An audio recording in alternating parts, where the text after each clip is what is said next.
up everyone? I'm your female otaku and I'm here to review episode 10 of Little Witch Academia. This was such an entertaining, fun, lighthearted episode that also moved along the plot even further. Honestly, this is definitely gonna be one of my favorite episodes, but then again, when I really think about it, all of them are my favorite episodes. Andrew is having a party and Akko decides to party crash. First, she has to find a dress. So they find this magic dress over at like the magic shop, and this is like the Cinderella set, and in 2 hours the dresses will completely go away. And I love how like Susie got the Maleficent outfit.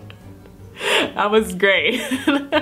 She had the horns and everything. I'm like, that's my Susie. Susie ordered a venomous bee, but instead it got switched with a love bee. And so what happens when you get stung with a love bee is that the first person you look at you fall in love with. So you know, it's like a love potion episode. Akko is about to get kicked out at Andrew's party, but then Susie lets loose the love bee and it stings Andrew, and Andrew falls head over heels for Akko, and oh my gosh, that's where the fun started to begin, guys. Woo, this episode took off as soon as Andrew got stung.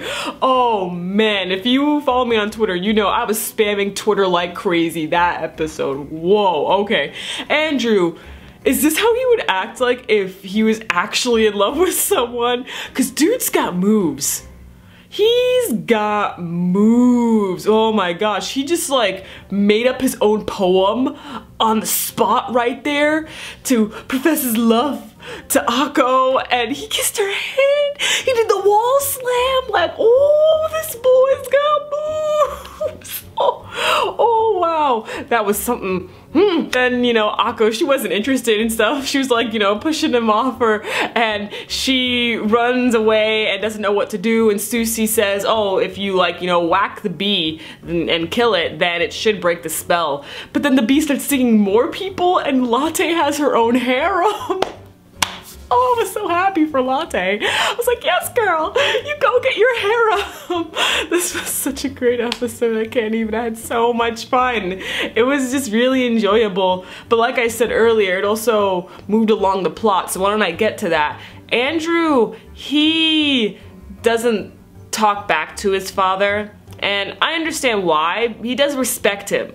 I really like how they put this down. Like, he respects his father for, you know, what he's done, but he doesn't always agree with him. Like, Andrew agrees with his father on, you know, the whole witches being outdated thing, but Andrew still wants to do his own thing. So what exactly does he want to do? We know that him playing the piano was a hobby of his 10 years ago, but is that something that he wants to make his own, you know, career, his profession? Or perhaps is he changing his mind about witches the more he meets Akko and interacts with her? He was, oh my gosh, he's so cool, man. Like, he called Akko bewitching. I mean, of course he said that while he was under the spell, but still, at that very moment when Akko was, I guess you could say, schooling him on, you know, chasing your dreams, but you also gotta work hard if you're gonna chase them and stuff, which I loved. I was like, you go, Akko! You learned, and now you are teaching others! And so when Akko was telling Andrew that, he seemed to be enchanted by her, and that's where you gotta question if that was really him talking or just the spell, and I like how they did that. In the end, they were back over in the main ballroom. Andrew was playing the piano like a boss. It was just hilarious because when he was done, he said, well, of course I am. I'm perfect. It's like, Andrew, you're not supposed to say that. Everyone knows you're perfect. But if you say that, you're gonna sound like an asshole. And Akko actually whacked the bee when the bee was on the father's forehead. And then shortly after, the dresses, the magic dresses wore off. But what was really sweet, really sweet, was back with Latte. So the majority of her harem left, but Frank still stayed. And she's still like, oh, you actually look better with that outfit on. And I'm like, oh, that was so sweet. Oh my gosh.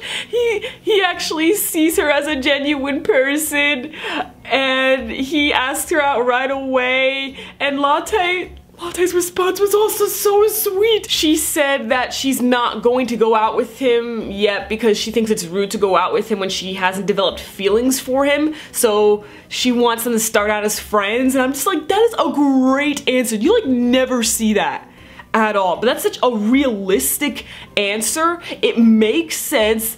You go, Latte. I would do the exact same thing, okay? In fact, I have done the exact same thing. This great response, Latte, and then like at the end, the very end of the episode, Susie and Latte were teasing Akko about her and Andrew, so you know, setting up the shipping vibes, you know. So let me know, who do you ship after this episode? Do you officially ship Akko and Andrew, or do you ship Diana x Diana? That was so funny.